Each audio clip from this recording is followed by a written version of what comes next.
Hey, I thought I'd explain how these dynamic NFTs work. I'm going to make this a really simple video, hopefully not too long, and it really is just a proof of concept at this point.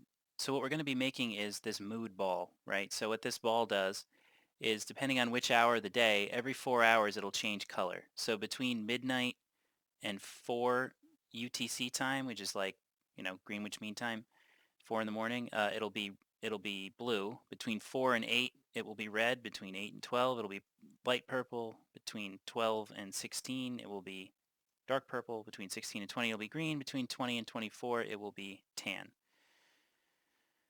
So this image here, this back image, will change on this NFT when the user views it, depending on which time of day they view it. This is about the simplest example I could think of. So this is a finished copy. I'm going to show you how I made this. So we start by going to this website called glitch.com. Glitch.com gives you free Node.js hosting. It lets you create little web demos, and you can use a free glitch.me web address. So what we set up for this demo is one that I'm calling Dynamic NFT Demo. I'll click on this and we'll view the source code. I will show you the preview first. So the way that this works is it creates a new Hello World page. If I go there, it just says Hello Node. It lets you type in your favorite color. It doesn't do much. But what the really special thing is we've created a path that's dynamicnftdemo.glitch.me/dynamic/character.png. And this is an image path that you can put into your NFT back image. And this path will change depending on the hour. So this image won't get cached by your browser. It won't get saved on any of the websites that show your wallet contents. So we will be creating the code that generates this image depending on the time of day. Okay, so what makes this happen? Well, the first step is that these images that I showed you here, except with the exception of the one that's the front image on the NFT, they all go into the assets section, which gives them a CDN, a content delivery network address. So if I click on any one of these images, you can see that they have this really long special glitch CDN address. This is no good for the NFTs because it has this bit here after the question mark. It doesn't seem to like that. So what you do instead is we will go into our source code. We've created this, this is JSON. This is an array, so it means it's a list of items. Now, we only have one character for this demo. The character I'm saying is called NT, and I'll show you why this is important later. But basically, for each character, we're going to add the hour of the day where we want this image to start, and they wrap around. So, like, this means that anything between 24 and 4 is going to use 4.png, which corresponds to our 4 ball. And I hope I'm not going too fast, but I just want to get through this. So the CDN link that I showed you a minute ago is this one. So we'll find our 4 ball. We'll find this link. And you can see that they're the same. This is 85FF. This is our like CDN folder, 4.png. We go back to the code. This is our 85FF, our CDN folder, and 4.png. So you set up a little record like this inside these curly braces for each hour image, and they all work the same way. Once you have the styles set up, we're going to just skip through this code because if you don't know Node, it's not going to make a lot of sense anyway. We're going to skip down to the section that I've marked with these stars. So this is where the NFT path starts. So if we want to have a dynamic image that's at character.png, that's this path, we basically have to create this entry. And the code that's in here, I'm not going to go through too much of the detail, but I told you that NT would be important. This is our character name. So we're basically looking through that styles collection. We're finding this character name. We are copying that out, the character styles, meaning that list of times and images. Once we have the character styles list of times and images, we are just serving that image up to the browser depending on what time of day it is. So it means that this image will constantly change.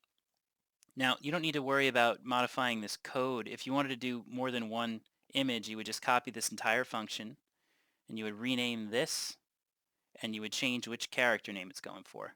You don't really need to change anything else if you follow the same format.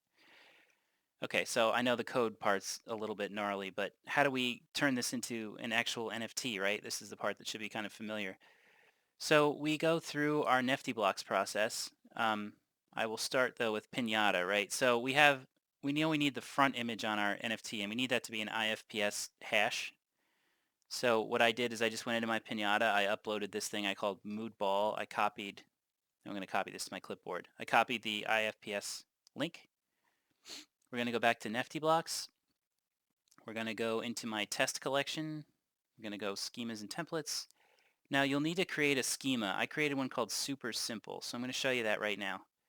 So if I hit Edit Schema, you can see that this Super Simple schema contains the name, the image, and the back image. It's important that you name it exactly back image and that it's of type image. This is the minimum you'll need to do this.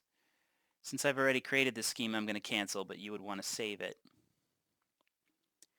So what we're going to do now is we're going to select our schema. We're going to click Mint without a template, which means that we can just mint directly by putting values into these fields. We're going to paste in our IFPS hash from Pinata for the front image. We're going to call this, we'll call it Live Demo Mood Ball. We're going to, for our back image, we're going to go back to our glitch path where we have our character image here. We're going to copy this whole path. We're going to go back to our mint screen. We're going to paste this whole path in for the back image. And this will now dynamically change in the wallet. This image will, depending on what time it is. Now right now, UTC time, when I'm recording this video, it is 1:36 a.m., which means that we're displaying the image that's between hour 24 and hour 4, meaning early morning. We're going to mint a single copy of this, and it's going to end up in my wallet. So if I mint one NFT,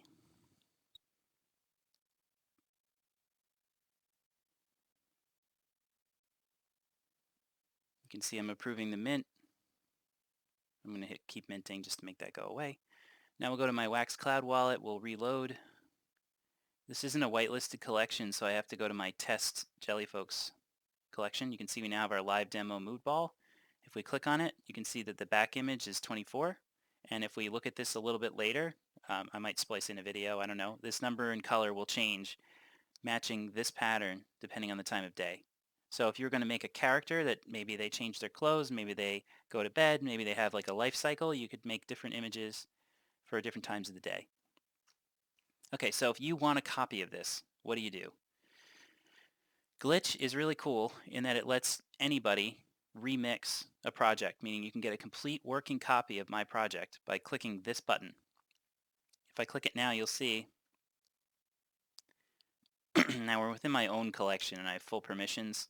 If you do this on yours, it may have a pop-up saying like, be careful. But you can see we just created one called Fluoridated Valuable Bucket. This is a terrible URL, right? So the first thing that we're going to want to do now with our copy, and I'll prove to you it's a copy. You can see now in my list of projects, we have our dynamic NFT demo where we started a minute ago, and we have our Fluoridated Valuable Bucket. To change the name of this, you go to Settings. Oh, sorry. No, it isn't Settings. Edit Details on Project page. Then we go to up here, we hit Edit Details, and now we can change that path to whatever we want. So if this was like NFT Live Demo Image, now that should be the name of our project. So you click this little fish button. Now on our home page we have NFT Live Demo Image. And you'll see that if I take this NFT Live Demo Image name for our project, I paste it in to our Hello page, you'll see that it is a copy of the site and works. And if I go here and I put this over here, you can see that it's loading the same image. Everything is copied over. You have a complete copy of the project. It's pulling the CDN links from my collection. So in your copied project, if we go into the assets, it copied all the assets, but you'll see that these paths now are, I guess they are the same. If you copy new images into here, you're going to have to make sure that you replace the full path. So you're not going to want to use any of the images that come in with the demo project. You're going to want to just delete all of these, start over with your images, and go into here and paste in all the CDN paths for your own images, and that will make everything work. So there's a few caveats here for why you might not want to sell an NFT that includes a path like this. The first one is that we don't own the glitch.me domain. So if Glitch one day decides, well, our URLs are going to expire, they're not free anymore, it means you may have accidentally minted something that has a path in it that you have no control over. So that's always going to be a risk, and it's why I was saying these are really cool, but I'd be careful about selling them. I think they're great to give away as a little promo, like a neat thing, and then if it breaks eventually, like every promo I've ever gotten from a trade show is broken. So anyway, that's the gist of how you'd create one of these things. I know it's not a huge, hugely in-depth deep dive into the code or anything, but hopefully this will explain the concept. Thanks.